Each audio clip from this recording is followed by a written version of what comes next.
अस्सलाम वालेकुम जी। I am Mohsin और मैं अल्हम्दुलिल्लाह चीफ कोऑर्डिनेटर हूँ अवाम की आवाज़ वेलफेयर फाउंडेशन का। और ये हमारे प्रेसिडेंट साहब हमारे पास बैठे हुए हैं, मलिक साहब।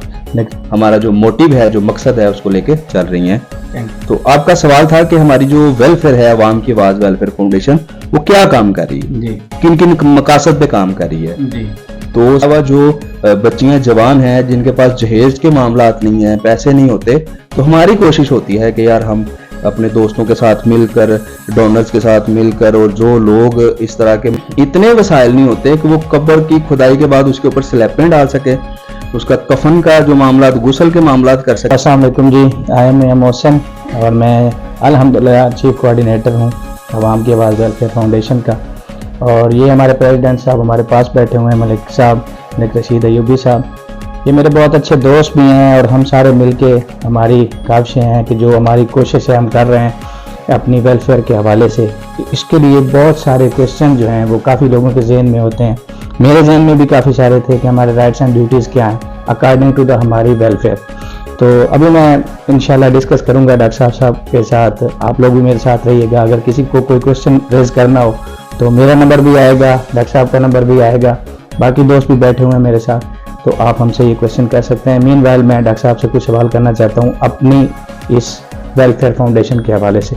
तो स्टार्ट करते हैं जी। डॉक्टर साहब काइंडली आप ये बताइएगा, सबसे पहले तो बहुत बहुत शुक्रिया कि आपने हमें टाइम दिया। मियाँ साहब, सबसे पहले तो आपका बहुत बहुत शुक्रिया कि आपने मुझे मदऊ किया और मुझे ये मौका दिया कि मैं आके आपसे मुलाकात भी करूँ अपने दोस्तों के साथ, और हम दोस्तों को बता सकें जो हमारे एनजीओ के मेंबर्स हैं कि हमारे जो ऑब्जेक्टिव्स क्या है, हमारी वेलफेयर किन किन मकासद पे काम कर रही है जी, किन काम कर रही हैं। तो मुझे फ़ख्र है आप जैसे नौजवानों पर, दोस्तों पर, कि जो हमारा जो मोटिव है, जो मकसद है, उसको लेके चल रही हैं। तो आपका सवाल था कि हमारी जो वेलफेयर है, अवाम की आवाज़ वेलफेयर फाउंडेशन, वो क्या काम कर रही है, किन किन मकासद पे काम कर रही है जी। तो सबसे पहले हमारी जो एनजीओ है वो चाइल्ड वेलफेयर पे काम कर रही है, बच्चों पे काम कर रही है, कि जो नर्सरी से लेकर मैट्रिक तक का प्रोग्राम होता है, बच्चों का तालीमी निज़ाम होता है, उसमें आप उनको प्रोटेक्ट कर सकते हैं। हमारे लाहौर के अंदर बहुत से दोस्त ऐसे हैं जो मेंबर्स हैं जिनके अपने प्राइवेट स्कूल भी हैं जी। जो बच्चे जिन बच्चों के वालिदैन फीस पे नहीं कर पाते, तो हम उनको रिकमेंड करते हैं अपनी एनजीओ के जरिए से कि जी आप फलां स्कूल में आप चले जाएं, वहां पर आपको जो है 50% 70% ऑफ तक जो है ना वो फीस पे करना, तो उनको हम वहां पे एडमिशन करवा के देते हैं। दूसरा हमारा जो मेन पर्पस है, जब बच्चा मैट्रिक करके बाहर आता है जी, या तो वो कॉलेज में जाता है या फिर वो अपने वालिदैन के साथ काम करता है, मेहनत करता है जी। तो अगर वो कॉलेज में जाना चाहता है जी, तो वहां पर भी हमारी पूरी कोशिश होती है कि गवर्नमेंट के साथ मिलकर जो वजीफे लगते हैं उनके लगवाए जाएं। अगर वो नहीं लगते तो उनको टेक्निकल कोर्सेज करवाए जाएं, जैसे वोकेशनल ट्रेनिंग इंस्टीट्यूट है पूरे पंजाब के अंदर खुले हुए हैं जी। हम वहां पर भी है, अभी मीनवाइल इसकी जरूरत भी है जी, बिल्कुल। हम वहां पर उनको एडमिशन दिलवाते हैं। कोई बच्चा मोटरसाइकिल मैकेनिक बन जाता है, कोई प्लम्बर बन जाता है, कोई कंप्यूटर का कोर्स सीख जाता है। इसके अलावा जब वो सीख जाते हैं, अगर उनके पास वसाइल नहीं होते अपनी शॉप बनाने के, तो हम उनको औजार खरीद के देते हैं। Very nice. कि भाई आप अपना काम करें, बजाय कि आप किसी के आगे हाथ फैलाएं, वो काम करते हैं। Very nice. तीसरी हमारी जो जिम्मेदारी होती है वो हम लेडीज पे लेके आते हैं, वुमेन वेलफेयर है हमारी जी। हम उनके अंदर अवेयरनेस पैदा करने के जो सेमिनार्स होते हैं वो करवाते हैं। उनके लिए भी टेक्निकल कोर्सेज वगैरह होते हैं। जो बेवा खवातीन हैं उनको सिलाई सेंटर बना के देते हैं, उनको सिलाई का काम सिखवाते हैं ताकि वो अपना काम कर सके, घर बैठ के कर सकती हैं। इसके अलावा जो बच्चियां जवान हैं जिनके पास जहेज के मामलात नहीं हैं, पैसे नहीं होते, तो हमारी कोशिश होती है कि यार हम अपने दोस्तों के साथ मिलकर, डोनर्स के साथ मिलकर, और जो लोग इस तरह के मामलात में अपना हिस्सा रखते हैं, कोई फ्रिज दे देता है, कोई फर्नीचर का दे देता है, कोई किसी तरह भी हेल्प करके उनको सामान प्रोवाइड करते हैं। Very nice. और जो हमारा लास्ट जो है, फाइनल जो हमारा काम है, वो पेशेंट वेलफेयर है जी। हम डिस्पेंसरियां बना सकते हैं। अल्हम्दुलिल्लाह मेरी लाहौर के अंदर 4 से 5 डिस्पेंसरियां काम कर रही हैं, जहां पर तकरीबन 40 या 50 रुपए पर्ची फीस है, और वहां पर उनको पूरी मेडिसिन वगैरह दी जाती है। इस तरह कसूर के अंदर अल नूर हॉस्पिटल है जी। तो वहां पर अल्हम्दुलिल्लाह इसी 50 रुपए के ऊपर ही हमारा जो है वो वर्किंग हो रही है। जो गांव के अंदर लोग, आपको पता है BBS लेवल के डॉक्टर नहीं होते, तो वहां पर हमारी मैडम बैठी हुई हैं जो अल नूर मेडिकल कम्प्लेक्स को चला रही हैं।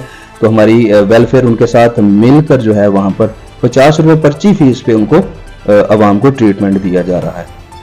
अब इस सारे डायग्राम के बाद हमें ये महसूस हुआ कि ये काम तो हम कर रहे हैं, तो इस जो है वो इतनी समझ लें कि मुश्किल दौर के अंदर एक ख़ानदान के पास इतने पैसे नहीं होते कि वो अपनी बचत कर सके जी। तो फिर हमने एक प्रोग्राम स्टार्ट किया डेथ प्रोग्राम का, जिसको हम तदफीन के हवाले से काम करना कहते हैं, कि अगर खुदा न खास्ता किसी के घर में फौतगी होती है तो उनके पास इतने पैसे नहीं होते, इतने वसाइल नहीं होते कि वो उनकी कब्र की जगह खरीद सके, इतने वसाइल नहीं होते कि वो कब्र की खुदाई के बाद उसके ऊपर स्लैपें डाल सके, उसका कफन का जो मामला, गुस्ल के मामला कर सके।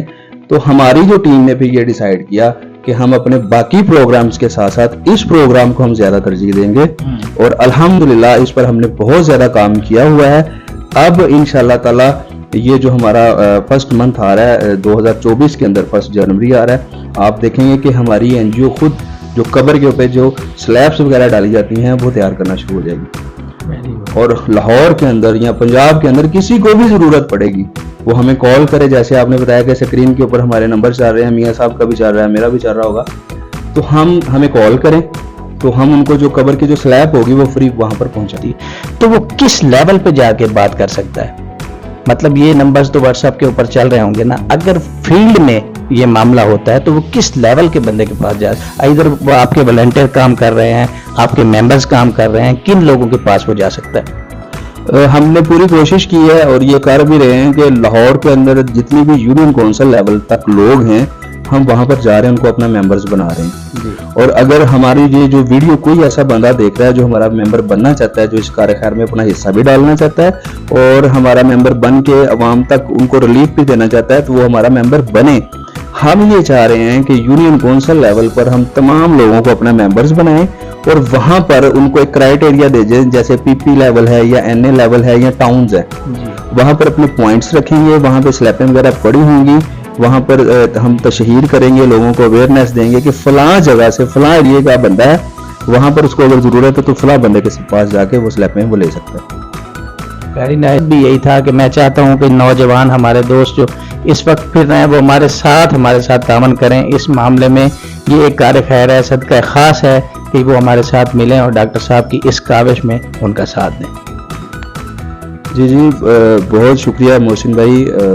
आज मुझे वैसे बहुत खुशी हुई कि आपने जो है हमारी इस बात को उन लोगों तक भी पहुंचाने की कोशिश की है जो इससे अनजान है।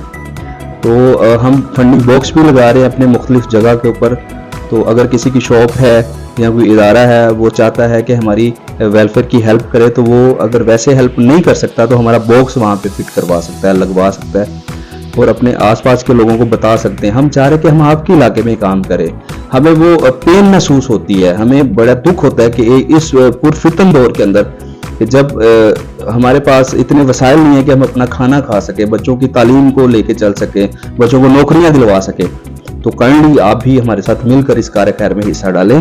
हमारी एनजीओ का जो अकाउंट नंबर है वो भी आपको स्लाइड पे नजर आएगा।